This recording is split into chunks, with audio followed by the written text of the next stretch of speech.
নিচাযুক্ত সামগ্ৰী বা ড্ৰাগছৰ বিৰুদ্ধে আমাৰ যি অভিযান আছে অব্যাহত আছে আৰু এই অভিযান জিলাখনক ড্ৰাগছ মুক্ত কৰিব নোৱাৰালৈকে অভিযান চলি থাকিব।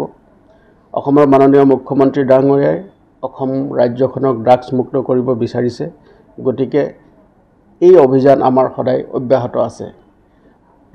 এই অভিযানৰ এক বিশেষ অংশস্বৰূপে যোৱাকালি আবেলি আমাৰ এটা বিশেষ অভিযান চলিছিল আৰু সেই অভিযান কালত আমি সীমান্তৱৰ্তী অসম মিজোৰাম বৰ্ডাৰৰ পৰা আমি এটা অপাৰেশ্যন আৰম্ভ কৰিছিলোঁ ৰাতি, আৰু সেই অপাৰেশ্যনটোত পিছত আমি এটা গাড়ী চিলকুৰি অঞ্চলত চিলকুৰি পথত আমি এটা গাড়ীখন হ'ল বলেৰো পিকআপ ভান, গাড়ীখনৰ নাম্বাৰ হ'ল AS11CC 8697। এই গাড়ীখন আমি চিলকুৰি ৰোডত আমি ইণ্টাৰচেপ্ট কৰোঁ আৰু যেতিয়া গাড়ীখন আমি খানতালাচি চলাওঁ, গাড়ীখনত দুজন ব্যক্তি আছিলে, এজন চালক আৰু এজন ব্যক্তি গাড়ীখনত আছিলে।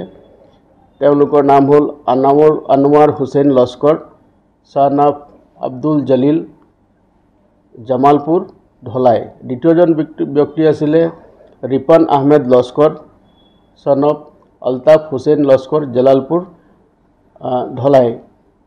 এই দুইজন ব্যক্তিকে আমি সোধপোছ কৰোঁ আৰু সোধপোছ কালত সেই গাড়ীখনত স্পেচিয়েলি মেড বা বিশেষভাৱে নিৰ্মিত এটা চেম্বাৰ কোঠাত তেওঁলোকে 35টা চাবোনৰ বাকচত নিচাযুক্ত সামগ্ৰী কঢ়িয়াই লৈ যোৱাৰ তথ্য আমি পাওঁ। আৰু তাৰ পাছত আমি যেতিয়া মিস্ত্ৰী আনি যেতিয়া আমি তাত খানতালাচি চলাওঁ, তেতিয়া এই 35টা বা 35টা চাবোনৰ বাকচত ছাছপেক্টেড টু বি হিৰ'ইন আমি জব্দ কৰোঁ আৰু জব্দ কৰি